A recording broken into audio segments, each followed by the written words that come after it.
Hello tout le monde, on se retrouve aujourd'hui pour 3 petites réceptions service presse, un roman et 2 mangas. Pour une fois, ça va être plutôt rapide et on va pouvoir attaquer ça de suite.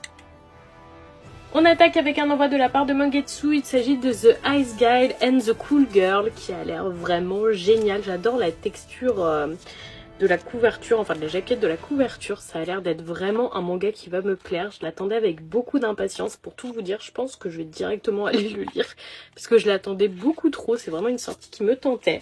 Avec, on a eu des petites choses, on a tout d'abord eu ce genre de petits patchs que je pourrais tripoter pendant des heures avec des petites billes que vous pouvez utiliser aussi bien froid que chaud, et vraiment, voilà, il est floqué, mais je ne me passe pas de tripoter ce truc. Une petite boule à neige comme ça qui a été faite en France. Alors là vous voyez pas parce que je viens de la secouer, mais il y a le nom du manga et derrière il y a un petit bonhomme de neige. Et on a eu 2 petites cartes, donc une petite carte de présentation qui a un petit peu morflé dans le colis avec la présentation du manga. D'ailleurs il sort le 13 juillet.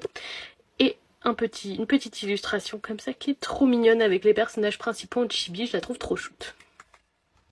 Ensuite, de la part de Delcourt Tonkam, dans leur gamme Moonlight, j'ai reçu Le Bleu du Ciel dans ses yeux. Ce sera une série en 4 tomes.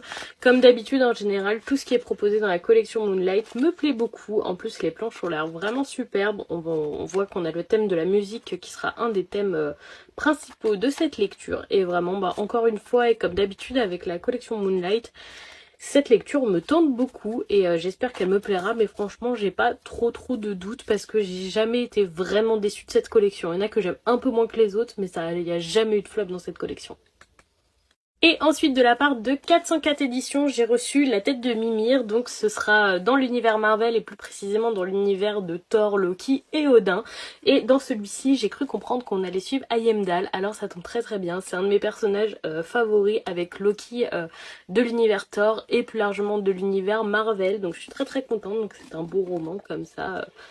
Bien sympathique, plutôt grand, je suis très contente et j'ai hâte de pouvoir suivre les aventures d'Heimdall et de me retrouver dans cet univers de Thor que j'apprécie tant parce que les films Thor c'est dans mes Marvel favoris, j'aime vraiment beaucoup ces films. Et voilà pour nos 3 réceptions d'aujourd'hui. Pour une fois c'était rapide et je me retrouve pas avec une pile de mangas presque aussi haute que moi. Voilà, je vais essayer de toujours vous faire des réceptions très régulières comme ça pour éviter d'avoir un peu moins de volume, même si ces derniers temps il y a eu beaucoup de choses, pour que ce soit un peu plus rapide et plus agréable à vous pour regarder et moi pour poster, que ça me prenne un peu moins de temps.